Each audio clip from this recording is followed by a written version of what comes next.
ਧਨਾਸਰੀ ਮਹੱਲਾ ਪਹਿਲਾ। ਘਰ ਪਹਿਲਾ ਚੌਪਦੇ। ਇਹ ਰਾਗ ਧਨਾਸਰੀ ਹੈ ਤੇ ਘਰ ਪਹਿਲਾ ਭਾਵ ਕੇ ਗੁਰਮਤਿ ਸੰਗੀਤ ਦੇ ਮੁਤਾਬਕ ਸੁਰ ਤਾਲ ਦੇ ਵਿੱਚ ਪਹਿਲੇ ਘਰ ਦੇ ਵਿੱਚ ਗਾਇਨ ਕਰਨ ਦਾ ਮਹਾਰਾਜ ਉਪਦੇਸ਼ ਦਿੰਦੇ ਨੇ। ਚੌਪਦੇ ਭਾਵ ਕੇ ਇਸ ਸ਼ਬਦ ਦੇ 4 ਪਦੇ ਨੇ। ਬਾਣੀ ਪੜ੍ਹਨ ਵਾਲੇ ਸੱਜਣਾ ਨੂੰ ਪਤਾ ਹੈ ਤੇ ਬਾਣੀ ਦੇ ਵਿੱਚ ਕਈ ਥਾਂ ਤੇ 2 ਪਦੇ, 3 ਪਦੇ, ਅਸ਼ਟਪਦੀਆਂ ਇਸ ਤਰ੍ਹਾਂ ਆਉਂਦੀਆਂ ਨੇ। ਇਹਦਾ ਭਾਵ ਇਹੀ ਹੁੰਦਾ ਹੈ ਕਿ ਇਹ ਜਿਹੜਾ ਸ਼ਬਦ ਹੈ ਇਹਦੇ 4 ਬੰਦ ਨੇ। ਸਤਿਗੁਰੂ ਜੀ ਇੱਥੋਂ ਰਾਗ ਧਨਾਸਰੀ ਦੀ ਆਰੰਭਤਾ ਹੁੰਦੀ ਹੈ, ਕਿਉਂਕਿ 660 ਅੰਗ ਤੋਂ ਲੈ ਕੇ 695 ਅੰਗ ਤੱਕ ਜੋ ਰਾਗ ਧਨਾਸਰੀ ਹੈ ਇਹ ਚੱਲਦਾ ਹੈ। ਅੱਗੇ ਚੱਲ ਕੇ 696 ਅੰਗ ਤੋਂ ਰਾਗ ਜੈਤਸਰੀ ਆਰੰਭ ਹੋ ਜਾਂਦਾ ਹੈ। ਜਿਹੜੇ ਸੱਜਣ ਬਾਣੀ ਪੜ੍ਹਦੇ ਨੇ ਉਹਨਾਂ ਨੂੰ ਇਸ ਗੱਲ ਦਾ ਗਿਆਨ ਹੈ। ਸਤਿਗੁਰੂ ਜੀ ਹੁਣ ਮੰਗਲਾਚਰਨ ਕਰਦੇ ਨੇ। ਇੱਕ ਓੰਕਾਰ ਸਤਨਾਮ। ਹੇ ਭਾਈ, ਉਹ ਪਰਮਾਤਮਾ ਅਕਾਲ ਪੁਰਖ ਵਾਹਿਗੁਰੂ ਇੱਕ ਹੈ। ਉਸੇ ਤੋਂ ਸਾਰੀ ਸ੍ਰਿਸ਼ਟੀ ਸਾਜੀ ਗਈ ਹੈ ਤੇ ਉਹਦਾ ਨਾਮ ਵੀ ਸੱਚਾ ਹੈ। ਕਰਤਾ ਪੁਰਖ, ਉਹ ਸਾਰੀ ਚੀਜ਼ ਨੂੰ ਕ੍ਰੀਏਟ ਕਰਨ ਵਾਲਾ ਹੈ, ਬਣਾਉਣ ਵਾਲਾ ਹੈ, ਕਰਤਾ ਹੈ। ਨਿਰਭਉ, ਉਹਨੂੰ ਕਿਸੇ ਦਾ ਵੀ ਡਰ ਨਹੀਂ।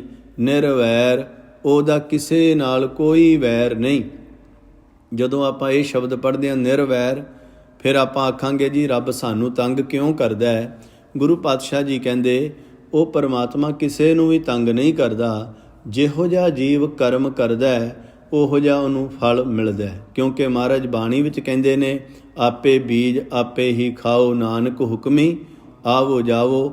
ਸਤਿਗੁਰੂ ਜੀ ਕਹਿੰਦੇ ਅਕਾਲ ਮੂਰਤ, ਉਹਦੀ ਜਿਹੜੀ ਮੂਰਤੀ ਹੈ ਉਹ ਕਾਲ ਤੋਂ ਰਹਿਤ ਹੈ, ਉਹ ਸਮੇਂ ਦੇ ਵਿੱਚ ਨਹੀਂ ਆਉਂਦੀ।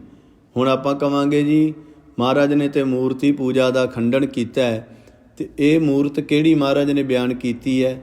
ਇੱਥੇ ਮੂਰਤ ਦਾ ਭਾਵ ਹੈ ਉਹਦੀ ਹੋਂਦ, ਕਿ ਉਹ ਪਰਮਾਤਮਾ ਸਾਰੇ ਸਮਿਆਂ ਦੇ ਵਿੱਚ ਹਾਜ਼ਰ ਨਾਜ਼ਰ ਹੈ। ਉਸ ਵੇਲੇ ਵੀ ਹਾਜ਼ਰ ਨਾਜ਼ਰ ਸੀ ਜਦੋਂ ਇਹ ਯੁੱਗਾਂ ਦਾ ਸਮਾਂ ਨਹੀਂ ਸੀ ਬਣਿਆ, ਯੁੱਗ ਨਹੀਂ ਸੀ ਬਣੇ, ਜਦੋਂ ਸਾਰੇ ਪਾਸੇ ਅਰਬਦ ਨਰਬਦ ਧੁੰਦੂ ਕਾਰਾ ਸੁੰਨੈ ਸੁੰਨ ਸਮਾਏ ਦਾ, ਸਾਰੇ ਪਾਸੇ ਧੁੰਦ ਹੀ ਧੁੰਦ ਸੀ, ਕੋਈ ਸ੍ਰਿਸ਼ਟੀ ਨਹੀਂ ਸੀ ਸਾਜੀ।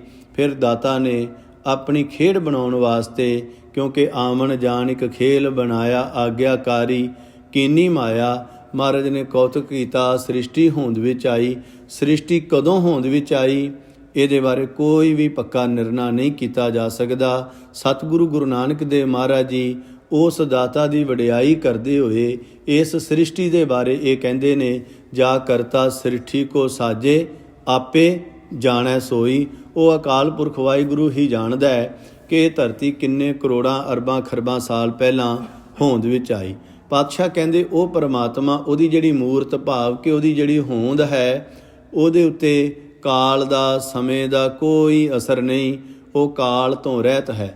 ਆਜੂਨੀ, ਆਜੂਨੀ ਦਾ ਭਾਵ ਹੁੰਦਾ ਹੈ ਬਈ ਉਹ ਜੂਨੀਆਂ ਦੇ ਵਿੱਚ ਨਹੀਂ ਆਉਂਦਾ, ਉਹ ਜੰਮਦਾ ਤੇ ਮਰਦਾ ਨਹੀਂ। ਸਹਿ ਭੰਗ, ਉਹ ਆਪਣੇ ਆਪ ਤੋਂ ਸਵੈ ਪ੍ਰਕਾਸ਼ ਹੈ। ਤੇ ਮਹਾਰਾਜ ਫਿਰ ਇਹਦੀ ਪ੍ਰਾਪਤੀ ਕਿਵੇਂ ਹੋਵੇਗੀ ਜਿਹੜੇ ਪਰਮਾਤਮਾ ਦੀ ਤੁਸੀਂ ਇੰਨੀ ਵਡਿਆਈ ਕੀਤੀ ਹੈ? ਤੇ ਪਾਤਸ਼ਾਹ ਕਹਿੰਦੇ ਗੁਰ ਪ੍ਰਸਾਦ, ਗੁਰੂ ਦੀ ਕਿਰਪਾ ਦੇ ਨਾਲ। ਹੁਣ ਆਰੰਭ ਕਰਦੇ ਨੇ ਮਹਾਰਾਜ ਸ਼ਬਦ। ਜੀਉ ਡਰਤ ਹੈ ਆਪਣਾ ਕੈਸਿਉ ਕਰੀ ਪੁਕਾਰ। ਇਸ ਸ਼ਬਦ ਨੂੰ ਜੇ ਆਪਾਂ ਸਮਝਣਾ ਹੋਵੇ, ਇਉਂ ਕਹਿ ਲਈਏ ਬਈ ਜਿਵੇਂ ਕੋਈ ਵੀ ਇਨਸਾਨ ਹੈ ਉਹਦਾ ਜਿਹੜਾ ਪਹਿਲਾ ਜਨਮ ਹੈ, ਭਾਵ ਕਿ ਇਸ ਜੀਵਨ ਦਾ ਪਹਿਲਾ ਸਮਾਂ ਉਹ ਇੱਧਰ ਉੱਧਰ ਮੋਹ ਮਾਇਆ ਦੇ ਚੱਕਰਾਂ ਦੇ ਵਿੱਚ ਭਟਕ ਭਟਕ ਕੇ ਉਹਨੇ ਗਵਾ ਲਿਆ। ਤੇ ਹੁਣ ਇੱਕ ਦਿਨ ਉਹਦੇ ਮਨ ਦੇ ਵਿੱਚ ਖਿਆਲ ਆਇਆ ਬਈ ਇਸ ਸੰਸਾਰ 'ਚੋਂ ਤਾਂ ਮੈਂ ਚਲਾ ਹੀ ਜਾਵਾਂਗਾ, ਮੇਰੀ ਮੌਤ ਹੋ ਜਾਏਗੀ। ਪਰ ਇਹ ਸਾਰਾ ਕੁਝ ਜੋ ਕੁਝ ਮੈਨੂੰ ਦਿਸ ਰਿਹਾ ਇਹ ਸਦੀਵ ਕਾਲ ਰਹਿਣ ਵਾਲਾ ਨਹੀਂ। ਸੰਸਾਰ ਦੇ ਦੁੱਖਾਂ ਵੱਲ ਝਾਤੀ ਮਾਰ ਕੇ ਵੇਖੀ, ਫਿਰ ਇਹ ਚੀਜ਼ ਨੂੰ ਮਹਿਸੂਸ ਕਰਕੇ ਕੀ ਕਹਿੰਦੇ ਨੇ ਬਾਬਾ ਨਾਨਕ ਜੀ ਕਹਿੰਦੇ ਜੀਉ ਡਰਤ ਹੈ ਆਪਣਾ ਕੈਸਿਉ ਕਰੀ ਪੁਕਾਰ। ਹੇ ਸੱਚੇ ਪਾਤਸ਼ਾਹ, ਮੇਰਾ ਮਨ ਬਹੁਤ ਡਰਦਾ ਸੀ ਸੰਸਾਰ ਵੱਲ ਵੇਖ ਕੇ, ਤੇ ਮੈਂ ਸੋਚਿਆ ਵੀ ਕਿਹਦੇ ਕੋਲ ਪੁਕਾਰ ਕਰਾਂ। ਇਹ ਉਹਨਾਂ ਰੂਹਾਂ ਦੀ ਗੱਲ ਹੈ ਜਿਹੜੀਆਂ ਰੂਹਾਂ ਪਰਮਾਤਮਾ ਦੇ ਨਾਲ ਇੱਕ ਮਿਕ ਹੋਈਆਂ ਨੇ। ਕਿਉਂਕਿ ਜਦੋਂ ਵੀ ਆਪਾਂ ਸੰਸਾਰ 'ਚ ਝਾਤੀ ਮਾਰਦੇ ਹਾਂ, ਜਿੰਨੇ ਵੀ ਰੱਬ ਦੇ ਪਿਆਰੇ ਭਗਤ ਹੋਏ ਨੇ ਉਹਨਾਂ ਦੇ ਵਿੱਚੋਂ ਬਹੁਤੇ ਜਿਹੜੇ ਰੱਬ ਦੇ ਪਿਆਰੇ ਭਗਤ ਸੀ ਉਹਨਾਂ ਦਾ ਜਿਹੜਾ ਪਹਿਲਾ ਜਨਮ ਹੈ ਉਹ ਕਿਸੇ ਹੋਰ ਤਰੀਕੇ ਦਾ ਸੀ, ਅਤੇ ਜਦੋਂ ਉਹ ਗੁਰਮਤਿ ਦੇ ਨਾਲ ਜੁੜੇ, ਪਰਮਾਤਮਾ ਦੀ ਬਖਸ਼ਿਸ਼ ਦੇ ਪਾਤਰ ਬਣੇ, ਅਤੇ ਉਹ ਸਾਧ ਸੰਗਤ ਜੀ ਦੁਨੀਆ ਦੇ ਅੰਦਰ ਉਹਨਾਂ ਦੀ ਜੈ ਜੈਕਾਰ ਹੋ ਗਈ। ਬਹੁਤ ਸਾਰੀਆਂ ਉਦਾਹਰਨਾਂ ਨੇ। ਸਦਨਾ ਭਗਤ ਸੀ, ਸਦਨਾ ਜਿਹੜਾ ਪਹਿਲਾਂ ਬੱਕਰੇ ਵੱਢਦਾ ਸੀ, ਕਸਾਈ ਪੂਣਾ ਕਰਦਾ ਸੀ, ਪਰ ਬਾਅਦ 'ਚ ਜਦੋਂ ਸਮਝ ਪੈ ਗਈ ਅਤੇ ਪਰਮਾਤਮਾ ਦੇ ਨਾਲ ਇੱਕਮਿਕ ਹੋ ਗਏ। ਭੂਮੀਆਂ ਚੋਰ ਸੀ, ਚੋਰੀਆਂ ਕਰਦਾ ਸੀ, ਪਰ ਜਦੋਂ ਸਮਝ ਪੈ ਗਈ ਅਤੇ ਗੁਰੂ ਦਾ ਸੇਵਕ ਬਣ ਗਿਆ। ਸੱਜਣ ਠੱਗ ਸੀ, ਬਾਹਰੋਂ ਪਹਿਰਾਵਾ ਕੁਝ ਹੋਰ ਸੀ, ਅੰਦਰ ਕੁਝ ਹੋਰ ਸੀ, ਪਰ ਜਦੋਂ ਸਮਝ ਪਈ ਅਤੇ ਫਿਰ ਸਾਧ ਸੰਗਤ ਜੀ ਸਤਿਗੁਰਾਂ ਦੀ ਬਖਸ਼ਿਸ਼ ਦਾ ਉਹ ਪਾਤਰ ਬਣਿਆ। ਪਾਤਸ਼ਾਹ ਦੱਸਦੇ ਨੇ, ਉਹਨਾਂ ਰੂਹਾਂ ਦੀ ਗੱਲ ਕਰਦੇ ਹੋਏ, ਵੀ ਮੇਰਾ ਮਨ ਬੜਾ ਡਰਦਾ ਸੀ ਅਤੇ ਮੈਂ ਕਿਹਦੇ ਕੋਲ ਪੁਕਾਰ ਕਰਾਂ, ਕਿਹਦੇ ਕੋਲ ਅਰਜ਼ੋਈ ਕਰਾਂ ਇਸ ਡਰ ਤੋਂ ਬਚਣ ਵਾਸਤੇ। ਕਿਉਂਕਿ ਹਰੇਕ ਬੰਦਾ ਜਦੋਂ ਡਰਦਾ ਹੈ, ਉਹ ਪਹੁੰਚ ਉਸੇ ਕੋਲ ਕਰਦਾ ਹੈ ਜਿਹੜਾ ਉਸ ਤੋਂ ਵੱਧ ਕੇ ਪਾਵਰਫੁੱਲ ਹੋਵੇ, ਜਿਹੜਾ ਉਸ ਤੋਂ ਵੱਧ ਤਾਕਤਵਰ ਹੋਵੇ, ਉਹਦੇ ਕੋਲ ਜਾ ਕੇ ਅਰਜ਼ੋਈ ਕਰਦਾ ਹੈ। ਪਰ ਇੱਥੇ ਤੇ ਸੰਸਾਰੀ ਜਿਹੜੇ ਲੋਕ ਨੇ, ਉਹ ਤੇ ਸੁਖਮੈ ਆਣ ਬਹੁਤ ਮਿਲ ਬੈਠਤ, ਰਹਿਤ ਚਾਹੂੰ ਦਿਸ ਘੇਰੈ, ਵਿਪਤ ਪਰੀ ਸਭ ਹੀ ਸੰਗ ਛਾਡਤ, ਕਉ ਨਾ ਆਵਤ ਨੇਰੈ। ਜਿਹੜੇ ਸੰਸਾਰੀ ਲੋਕ ਨੇ, ਰਿਸ਼ਤੇ ਨਾਤੇ ਨੇ, ਉਹ ਤੇ ਸੁੱਖ ਦੇ ਵਿੱਚ ਇਕੱਠੇ ਹੋ ਕੇ ਮਿਲਦੇ ਨੇ, ਪਰ ਜਦੋਂ ਦੁੱਖ ਪੈਂਦਾ ਹੈ, ਵਿਪਤਾ ਪੈਂਦੀ ਹੈ, ਅਤੇ ਉਹ ਸਾਰੇ ਸਾਥ ਛੱਡ ਜਾਂਦੇ ਨੇ। ਫਿਰ ਜਦੋਂ ਮੈਡੀਟੇਸ਼ਨ ਕੀਤਾ, ਗੁਰੂ ਦੀ ਬਾਣੀ, ਗੁਰੂ ਦਾ ਆਸਰਾ ਲਿਆ, ਵਾਹਿਗੁਰੂ ਦਾ ਪਰਮਾਤਮਾ ਦਾ ਸਿਮਰਨ ਕੀਤਾ, ਅਤੇ ਕੀ ਸਮਝ ਪਈ? ਦੁਖ ਵਿਸਾਰਨ ਸੇਵਿਆ ਸਦਾ ਸਦਾ ਦਾਤਾਰ। ਕੇਵਲ ਤੇ ਕੇਵਲ ਇੱਕ ਪਰਮਾਤਮਾ ਹੈ ਜਿਹੜਾ ਦੁੱਖਾਂ ਦਾ ਨਾਸ਼ ਕਰਨ ਵਾਲਾ ਹੈ। ਆਪਾਂ ਸੰਸਾਰ ਦੇ ਵਿੱਚ ਵਿਚਰਦੇ ਹਾਂ, ਬਹੁਤ ਸਾਰੀ ਮੈਡੀਸਨ ਬਣੀ ਹੈ ਜਿਹਨੂੰ ਆਪਾਂ ਪੇਨ ਕਿਲਰ ਕਹਿ ਦਿੰਦੇ ਹਾਂ, ਪਰ ਹਰੇਕ ਬੰਦਾ ਹੈ ਜਿਹੜਾ ਅੱਜ ਪੇਨ ਕਿਲਰ ਖਾ ਰਿਹਾ। ਤਕਰੀਬਨ 100 ਦੇ ਪਿੱਛੇ ਆਪਾਂ 90 ਬੰਦੇ ਵੀ ਕਹਿ ਦਈਏ, ਕੋਈ ਇਹ 'ਚ ਅਤ ਕਥਨੀ ਨਹੀਂ ਹੋਵੇਗੀ। ਪਰ ਲੇਕਿਨ ਸਤਿਗੁਰੂ ਪਾਤਸ਼ਾਹ ਜੀ ਕਹਿੰਦੇ, ਜਿਹੜੀ ਪੇਨ ਹੈ, ਜਿਹੜਾ ਦਰਦ ਹੈ, ਉਹ ਪੈਦਾ ਕਿੱਥੋਂ ਹੋ ਰਿਹਾ, ਦੁੱਖ ਦਾ ਕਾਰਨ ਕੀ ਹੈ, ਇਹ ਕਿਉਂ ਦਰਦ ਹੋ ਰਿਹਾ ਹੈ? ਮਹਾਰਾਜ ਉਸ ਦੁੱਖ ਨੂੰ ਹੀ ਖਤਮ ਕਰਨ ਦੀ ਗੱਲ ਕਰਦੇ ਨੇ। ਕਹਿੰਦੇ ਦੁੱਖ ਵਿਸਾਰਨ ਸੇਵਿਆ, ਜਿਨ੍ਹਾਂ ਨੇ ਦੁੱਖਾਂ ਦੇ ਦੂਰ ਕਰਨ ਵਾਲੇ ਪਰਮਾਤਮਾ ਦਾ ਸਿਮਰਨ ਕੀਤਾ, ਉਹਨਾਂ ਨੂੰ ਇਸ ਗੱਲ ਦੀ ਸਮਝ ਪੈ ਗਈ, ਸਦਾ ਸਦਾ ਦਾਤਾਰ। ਉਹ ਪਰਮਾਤਮਾ ਸਦੀਵ ਕਾਲ ਹੀ ਦਾਤਾਂ ਦੇਣ ਵਾਲਾ ਦਾਤਾ ਹੈ। ਅਤੇ ਇੱਥੇ ਹੀ ਬਸ ਨਹੀਂ, ਉਹਨਾਂ ਨੂੰ ਸਮਝ ਪੈ ਗਈ, ਸਾਹਿਬ ਮੇਰਾ ਨੀਤ ਨਵਾਂ। ਉਹ ਜਿਹੜਾ ਮੇਰਾ ਸਾਹਿਬ ਹੈ ਨਾ, ਉਹ ਨਿੱਤ ਹੀ ਨਵੇਂ ਨਵੇਂ ਰੂਪ ਦੇ ਵਿੱਚ ਆ ਕੇ ਆਪਣਿਆਂ ਸੇਵਕਾਂ ਦੀ, ਆਪਣੇ ਪਿਆਰਿਆਂ ਦੀ, ਆਪਣੀ ਬਣਾਈ ਹੋਈ ਸ੍ਰਿਸ਼ਟੀ ਦੀ ਉਹ ਪਾਲਣਾ ਕਰਦਾ ਹੈ। ਸਦਾ ਸਦਾ ਦਾਤਾਰ, ਸਦੀਵ ਕਾਲ ਹੀ ਉਹ ਦਾਤਾਂ ਦੇ ਰਿਹਾ। ਉਹਦੇ ਭੰਡਾਰੇ ਮੁੱਕਦੇ ਥੋੜ੍ਹੀ ਪਏ ਨੇ। ਦੁਨਿਆਵੀ ਤੌਰ 'ਤੇ ਵੱਡੇ ਵੱਡੇ ਰਾਜੇ ਮਹਾਰਾਜਿਆਂ ਦੇ ਖਜ਼ਾਨੇ ਭੰਡਾਰੇ ਮੁੱਕ ਜਾਂਦੇ ਨੇ, ਪਰ ਉਹ ਤਾਂ ਐਸਾ ਹੈ, ਬਾਬਾ ਨਾਨਕ ਜੀ ਆਪ ਆਪਣੀ ਕਲਮ ਤੋਂ ਲਿਖਦੇ ਨੇ, ਦੇਂਦਾ ਦੇ ਲੈਂਦੇ ਥੱਕ ਪਾਹੇ, ਜੁਗਾ ਜੁਗੰਤਰ ਖਾਹੀ ਖਾਏ। ਕਹਾਂਗੇ ਜੀ ਦੇਣ ਵਾਲਾ ਥੱਕਦਾ ਨਹੀਂ, ਲੈਣ ਵਾਲੇ ਥੱਕ ਜਾਂਦੇ ਨੇ। ਹੁਣ ਇੱਥੇ ਮਨ 'ਚ ਖਿਆਲ ਆਵੇਗਾ, ਬਈ ਗਿਆਨੀ ਜੀ ਸਾਨੂੰ ਤਾਂ ਅੱਜ ਤੱਕ ਕੋਈ ਮਿਲਿਆ ਹੀ ਨਹੀਂ ਜਿਹੜਾ ਥੱਕ ਗਿਆ ਹੋਵੇ ਦੁਨਿਆਵੀ ਪਦਾਰਥ ਲੈਂਦਾ। ਜਿਵੇਂ ਜਿਵੇਂ ਉਮਰ ਵੱਧਦੀ ਹੈ, ਜਿਵੇਂ ਜਿਵੇਂ ਧਨ ਦੌਲਤ ਆਉਂਦੀ ਹੈ, ਉਸੇ ਤਰ੍ਹਾਂ ਹੀ ਇਹਦੀ ਭੁੱਖ ਹੈ, ਜਿਹੜੀ ਤੜਫ ਹੈ, ਹੋਰ ਵੱਧਦੀ ਹੈ। ਬਈ ਆ ਵੀ ਆ ਜੇ, ਆ ਵੀ ਆ ਜਾਵੇ। ਇੱਥੇ ਦੇਂਦਾ ਦੇ ਲੈਂਦੇ ਥੱਕ ਪਾਹੇ ਦਾ ਮਤਲਬ ਦੇਣ ਵਾਲਾ ਦਾਤਾ ਹੈ, ਜਿਹੜਾ ਜਨਮ ਤੋਂ ਲੈ ਕਰਕੇ ਸਾਨੂੰ ਦਾਤਾਂ ਦੇ ਹੀ ਜਾਂਦਾ ਹੈ। ਲੈਣ ਵਾਲੇ ਥੱਕ ਜਾਂਦੇ ਨੇ। ਲੈਣ ਵਾਲੇ ਕੌਣ ਨੇ? ਸਾਡੇ ਜਿਹੜੇ ਗਿਆਨ ਇੰਦਰੇ ਨੇ, ਜਿਹੜੀਆਂ ਅੱਖਾਂ ਨੇ, ਅੱਖਾਂ ਦੀ ਰੋਸ਼ਨੀ ਘਟ ਜਾਂਦੀ ਹੈ। ਕੰਨ ਨੇ ਜਿਹੜੇ ਸੁਣਨ ਤੋਂ ਰਹਿ ਜਾਂਦੇ ਨੇ।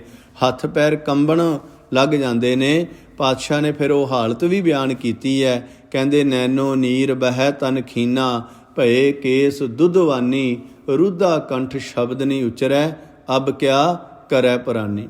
ਫਿਰ ਕਹਿੰਦੇ ਹਿਰਦਾ ਵੀ ਜ਼ਬਾਨ ਥਥਲਾਉਂਦੀ ਹੈ, ਹੁਣ ਕੀ ਕਰ ਸਕਦਾ? ਪਰ ਪਾਤਸ਼ਾਹ ਕਹਿੰਦੇ ਉਹ ਅਕਾਲ ਪੁਰਖ ਵਾਹਿਗੁਰੂ ਸਦੀਵ ਕਾਲ ਦਾਤਾਂ ਦੇ ਰਿਹਾ। ਰਹਾਉ ਅਨ ਦਿਨ ਸਾਹਿਬ ਸੇਵੀਐ, ਅੰਤ ਛਡਾਏ ਸੋਏ। ਜਦੋਂ ਮੈਡੀਟੇਸ਼ਨ ਕੀਤਾ, ਬੈਠੇ ਉਹਦੀ ਯਾਦ ਦੇ ਵਿੱਚ, ਫਿਰ ਸਮਝ ਪਈ, ਆਪਣੇ ਆਪ ਨੂੰ ਕਹੀਏ, ਹੇ ਮੇਰੀਏ ਜਿੰਦੇ, ਅਨ ਦਿਨ ਸਾਹਿਬ ਸੇਵੀਐ, ਦਿਨ ਰਾਤ ਉਸ ਸਾਹਿਬ ਦਾ ਸਿਮਰਨ ਕਰੀਏ, ਉਹਦਾ ਚਿੰਤਨ ਕਰੀਏ। ਕਿਉਂ? ਅੰਤ ਛਡਾਏ ਸੋਏ, ਅੰਤਮ ਵੇਲੇ ਉਸੇ ਨੇ ਸਾਨੂੰ ਛਡਾਉਣਾ। ਕਿਉਂ? ਕਿਉਂਕਿ ਹਰੇਕ ਬੰਦੇ ਦੇ 3 ਮਿੱਤਰ ਮੰਨੇ ਗਏ ਨੇ। ਭਾਵੇਂ ਉਹ ਕਿਸੇ ਵੀ ਦੁਨੀਆ ਦੇ ਧਰਮ ਦੇ ਵਿੱਚ ਪੈਦਾ ਹੋਇਆ ਹੋਵੇ, ਭਾਵੇਂ ਕਿਸੇ ਵੀ ਜਾਤ ਬਰਾਦਰੀ ਦੇ ਵਿੱਚ ਪੈਦਾ ਹੋਇਆ ਹੋਵੇ, ਦੁਨੀਆ ਦੇ ਕਿਸੇ ਵੀ ਕੋਨੇ ਦੇ ਵਿੱਚ ਹੋਵੇ, 3 ਮਿੱਤਰ ਨੇ ਸਾਰਿਆਂ ਦੇ। 3 ਮਿੱਤਰ ਕਿਹੜੇ ਨੇ? ਸਭ ਤੋਂ ਵੱਡਾ ਮਿੱਤਰ ਹੈ ਪੈਸਾ। ਪੈਸਾ ਇਕੱਠਾ ਕਰਨ ਵਾਸਤੇ ਸਾਰੇ ਲੋਕ ਜ਼ੋਰ ਲਾਉਂਦੇ ਨੇ। ਦੂਜਾ ਮਿੱਤਰ ਹਨ ਸਾਕ ਸੰਬੰਧੀ ਕਹਿ ਲਈਏ, ਧੀਆਂ ਪੁੱਤਰ, ਪਰਿਵਾਰਕ ਮੈਂਬਰ ਕਹਿ ਲਈਏ, ਯਾਰ ਦੋਸਤ ਕਹਿ ਲਈਏ। ਅਤੇ ਤੀਜੇ ਮਿੱਤਰ ਨੇ ਬੰਦੇ ਦੇ ਕੀਤੇ ਹੋਏ ਕਰਮ। ਕਿਉਂਕਿ ਧਨ ਦੌਲਤ ਓਨੀ ਦੇਰ ਤੱਕ ਸਾਡਾ ਸਾਥ ਦਿੰਦਾ ਜਿੰਨੀ ਦੇਰ ਤੱਕ ਆਪਾਂ ਫਿਜ਼ੀਕਲ ਤੌਰ 'ਤੇ ਫਿੱਟ ਹਾਂ। ਰਿਸ਼ਤੇਦਾਰ, ਧੀਆਂ ਪੁੱਤਰ, ਭੈਣ ਭਰਾ, ਘਰ ਵਾਲੀ, ਘਰ ਵਾਲਾ ਓਨੀ ਦੇਰ ਤੱਕ ਸਾਡਾ ਸਾਥ ਦਿੰਦੇ ਨੇ ਜਿੰਨੀ ਦੇਰ ਤੱਕ ਸਾਡੇ ਮ੍ਰਿਤਕ ਸਰੀਰ ਨੂੰ ਸਾਂਭਿਆ ਨਹੀਂ ਜਾਂਦਾ, ਅਗਨ ਭੇਟ ਜਾਂ ਇਉਂ ਕਹਿ ਲਈਏ ਦਫਨਾਇਆ ਨਹੀਂ ਜਾਂਦਾ, ਉਨੀ ਦੇਰ ਤੱਕ ਸਾਡੇ ਸਾਥੀ ਨੇ। ਪਰ ਜਦੋਂ ਸਾਰੀਆਂ ਕਿਰਿਆਵਾਂ ਹੋ ਜਾਂਦੀਆਂ ਨੇ ਅਤੇ ਫਿਰ ਅਖੀਰ 'ਤੇ ਜਿਹੜੇ ਸਾਡੇ ਕੀਤੇ ਹੋਏ ਕਰਮ ਨੇ ਜਾਂ ਸਾਡੇ ਦੁਆਰਾ ਜਪਿਆ ਹੋਇਆ ਪਰਮਾਤਮਾ ਦਾ ਨਾਮ ਹੈ ਨਾ, ਉਹ ਫਿਰ ਸਾਡਾ ਅੰਤਮ ਵੇਲੇ ਸਹਾਈ ਹੁੰਦਾ ਹੈ। ਮਹਾਰਾਜ ਦੀ ਬਾਣੀ ਦਾ ਹੀ ਕਥਨ ਹੈ। ਗੁਰੂ ਅਰਜਨ ਦੇਵ ਮਹਾਰਾਜ ਜੀ ਸੁਖਮਨੀ ਸਾਹਿਬ ਦੇ ਵਿੱਚ ਕਹਿੰਦੇ, ਜਹ ਮਾਰਗ ਕੇ ਗਨੇ ਜਾਹੇ ਨਾ ਕੋਸਾ, ਹਰ ਕਾ ਨਾਮ ਉਹਾਂ ਸੰਗ ਤੋਸਾ। ਸਤਿਗੁਰੂ ਪਾਤਸ਼ਾਹ ਜੀ ਕਹਿੰਦੇ, ਉਸ ਪਰਮਾਤਮਾ ਨੂੰ ਦਿਨ ਰਾਤ ਸਿਮਰਨਾ ਕਰੀਏ, ਸੇਵੀਏ, ਜਿਹੜਾ ਅੰਤਮ ਵੇਲੇ ਸਾਨੂੰ ਛੁਡਾ ਲੈਂਦਾ। ਅਤੇ ਫਿਰ ਮਹਾਰਾਜ ਜੀ ਕਹੀਏ ਕਿਵੇਂ? ਕੌਣ ਆਖੇ? ਪਾਤਸ਼ਾਹ ਕਹਿੰਦੇ, ਕਹਿਣਾ ਕਰੋ, ਸੁਣ ਸੁਣ ਮੇਰੀ ਕਾਮਣੀ। ਕਾਮਣੀ ਦਾ ਅੱਖਰੀ ਅਰਥ ਹੁੰਦਾ ਇਸਤਰੀ। ਇੱਥੇ ਕਾਮਣੀ ਦਾ ਅੱਖਰੀ ਅਰਥ ਹੈ ਸਾਡੀ ਜਿਹੜੀ ਰੂਹ ਹੈ, ਜਿਹੜੀ ਸੌਲ, ਜਿਹੜੀ ਆਤਮਾ ਹੈ। ਉਸ ਆਤਮਾ ਨੂੰ ਕਹੀਏ, ਉਸ ਜਿੰਦ ਨੂੰ ਕਹੀਏ, ਹੇ ਜਿੰਦੇ ਸੁਣ, ਮੇਰੀ ਗੱਲ ਸੁਣ। ਕੀ? ਉਸ ਪਰਮਾਤਮਾ ਦਾ ਨਾਮ ਜਪ, ਚੰਗੇ ਕਰਮ ਕਰ, ਪਾਰ ਉਤਾਰਾ ਹੋਏ, ਤੇਰਾ ਇਸ ਸੰਸਾਰ ਸਾਗਰ ਤੋਂ ਬੇੜਾ ਪਾਰ ਹੋ ਜਾਏਗਾ। ਦਇਆਲ ਤੇਰਾ ਨਾਮ ਤਰਾਮ। ਹੇ ਅਕਾਲ ਪੁਰਖ ਵਾਹਿਗੁਰੂ, ਤੂੰ ਸਦਾ ਹੀ ਦਿਆਲੂ ਹੈ। ਕਿਉਂਕਿ ਦਿਆਲੂ ਕਿਵੇਂ ਹੈ? ਜਿਹੜੀਆਂ ਚੀਜ਼ਾਂ ਸਾਡੇ ਕੋਲ ਹਨ, ਇਹਨਾਂ ਚੀਜ਼ਾਂ ਨੂੰ ਆਪਾਂ ਡਿਜ਼ਰਵ ਨਹੀਂ ਕਰਦੇ। ਇਹਨਾਂ ਚੀਜ਼ਾਂ ਦੇ ਆਪਾਂ ਸੌਖੇ ਸ਼ਬਦਾਂ 'ਚ ਕਹੀਏ ਵੀ ਇਹਨਾਂ ਚੀਜ਼ਾਂ ਦੇ ਲਾਇਕ ਨਹੀਂ, ਪਰ ਪਰਮਾਤਮਾ ਸਾਨੂੰ ਦਾਤਾਂ ਦੇ ਰਿਹਾ। ਕੋਈ ਵੀ ਬੰਦਾ ਹੈ, ਭਾਵੇਂ ਉਹ ਰੱਬ ਦਾ ਨਾਮ ਹੀ ਜਪੇ, ਪਰ ਰੱਬ ਫਿਰ ਵੀ ਉਹਨਾਂ ਨੂੰ ਰੋਜੀ ਰੋਟੀ ਦਿੰਦਾ। ਕਿਉਂ? ਕਿਉਂਕਿ ਜਿਹੋ ਜਿਹੇ ਉਹ ਕਰਮ ਕਰ ਰਹੇ ਨੇ ਉਹਨਾਂ ਦਾ ਫਲ ਉਹ ਭੋਗਣਗੇ, ਪਰ ਉਸ ਪਰਮਾਤਮਾ ਆਪਣੇ ਪੈਦਾ ਕੀਤੇ ਹੋਏ ਜੀਵ ਦਾ ਆਪਣਾ ਬਿਰਧ ਸੰਭਾਲੇ, ਆਪਣਾ ਬਿਰਧ ਦੀ ਉਹ ਸੰਭਾਲ ਕਰਦਾ, ਆਪਣੀ ਰਿਸਪੌਂਸੀਬਿਲਿਟੀ ਸਮਝ ਕੇ, ਆਪਣਾ ਫਰਜ਼ ਸਮਝ ਕੇ। ਜਿਵੇਂ ਬੱਚੇ ਨੇ, ਬੱਚੇ ਕਿੰਨੇ ਵੀ ਔਗਣ ਗੁਨਾਹ ਕਰਦੇ ਹੋਣ ਅਤੇ ਮਾਂ-ਬਾਪ ਕਹਿੰਦਾ ਚਲੋ ਛੱਡੋ, ਕੋਈ ਨਾ, ਆਪੇ ਸਮਝ ਜਾਏਗਾ। ਫਿਰ ਵੀ ਮਹਾਰਾਜ ਕਰ ਉਪਦੇਸ਼ ਝਿੜਕੇ, ਬਹੁ ਭਾਂਤੀ ਬਹੁੜ ਪਿਤਾ ਗਲ ਲਾਵੇ। ਪਾਤਸ਼ਾਹ ਕਹਿੰਦੇ, ਉਹਦੇ ਨਾਮ ਨੂੰ ਜਪ ਕੇ ਤੂੰ ਤਰ ਸਕਦਾ, ਸਦ ਕੁਰਬਾਨੈ ਜਾਓ। ਅਤੇ ਮੈਂ ਸਦਾ ਹੀ ਉਹਦੇ ਨਾਮ ਤੋਂ ਕੁਰਬਾਨ ਬਲਿਹਾਰ ਜਾਂਦਾ ਰਹਾਓ। ਸਰਬੰ ਸਾਚਾ ਏਕ ਹੈ, ਦੂਜਾ ਨਾਹੀ ਕੋਏ। ਸਾਰਿਆਂ ਦੇ ਅੰਦਰ ਉਹ ਪਰਮਾਤਮਾ ਵਰਤ ਰਿਹਾ, ਉਹਦੇ ਤੋਂ ਬਿਨਾਂ ਹੋਰ ਦੂਜਾ ਕੋਈ ਨਹੀਂ। ਤਾਂ ਕਿ ਸੇਵਾ ਸੋ ਕਰੇ ਜਾ ਕੋ ਨਦਰ ਕਰੇ। ਉਸ ਪਰਮਾਤਮਾ ਦਾ ਸਿਮਰਨ, ਉਹਦੀ ਬਣਾਈ ਹੋਈ ਖਲਕਤ ਦੀ ਸੇਵਾ ਉਹੀ ਬੰਦਾ ਕਰਦਾ ਹੈ ਜਿਹਦੇ ਉੱਤੇ ਉਹਦੀ ਨਿਗਾਹ ਪੈਂਦੀ ਹੈ। ਜੇ ਆਪਾਂ ਕਹੀਏ ਨਾ ਬਈ ਅਸੀਂ ਸੇਵਾ ਕਰਦੇ ਹਾਂ, ਅਸੀਂ ਪਾਠ ਪੜ੍ਹਦੇ ਹਾਂ, ਅਸੀਂ ਪਾਠ ਸੁਣਦੇ ਹਾਂ, ਅਸੀਂ ਕਥਾ ਕਰਦੇ ਹਾਂ, ਅਸੀਂ ਕਥਾ ਸੁਣਦੇ ਹਾਂ, ਇਹ ਸਾਡਾ ਵਹਿਮ ਹੈ, ਭੁਲੇਖਾ ਹੈ। ਕਿਉਂਕਿ ਉਹਦੀ ਨਜ਼ਰ ਹੈ ਜਿਹੜੀ ਸਾਡੇ 'ਤੇ ਪਈ, ਅਤੇ ਆਪਾਂ ਇਸ ਚੀਜ਼ ਦੇ ਵਿੱਚ ਆ ਕੇ ਸੇਵਾ ਸਿਮਰਨ ਦੇ ਵਿੱਚ ਜੁੜੇ। ਨਹੀਂ ਤਾਂ ਸਾਡੇ ਵਰਗੇ ਕਰੋੜਾਂ ਲੋਕ ਨੇ ਜਿਹੜੇ ਵਿਚਾਰੇ ਤਰਸਦੇ ਫਿਰਦੇ ਨੇ, ਭਟਕਦੇ ਫਿਰਦੇ ਨੇ, ਪਰ ਉਹਨਾਂ ਨੂੰ ਸਬੱਬ ਨਹੀਂ ਬਣ ਰਿਹਾ, ਮੌਕਾ ਨਹੀਂ ਬਣ ਰਿਹਾ। ਪਾਤਸ਼ਾਹ ਕਹਿੰਦੇ, ਤਾਂ ਕਿ ਸੇਵਾ ਸੋ ਕਰੇ ਜਾ ਕੋ ਨਦਰ ਕਰੇ, ਤੁਧ ਬਾਜ ਪਿਆਰੇ ਕੇਵਰਹਾ। ਭਾਈ ਆਖਿਆ ਕਰ, ਹੇ ਪਰਮਾਤਮਾ, ਮੈਂ ਤੇਰੇ ਤੋਂ ਬਿਨਾਂ ਕਿਵੇਂ ਰਹਿ ਸਕਦਾ? ਕਿਉਂਕਿ ਸਾਡੇ ਅੰਦਰ ਹਲੇ ਉਹ ਵਿਛੋੜੇ ਵਾਲੀ ਜਿਹੜੀ ਤੜਫ ਹੈ ਉਹ ਪੈਦਾ ਨਹੀਂ ਹੋਈ।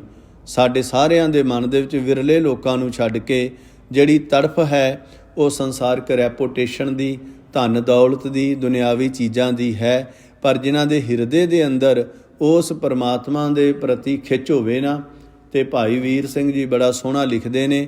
ਭਾਈ ਵੀਰ ਸਿੰਘ ਜੀ ਇੱਕ ਨਦੀ ਝਰਨੇ ਦੇ ਉੱਤੇ ਖੜ੍ਹੇ ਸੀ ਕਿਨਾਰੇ 'ਤੇ।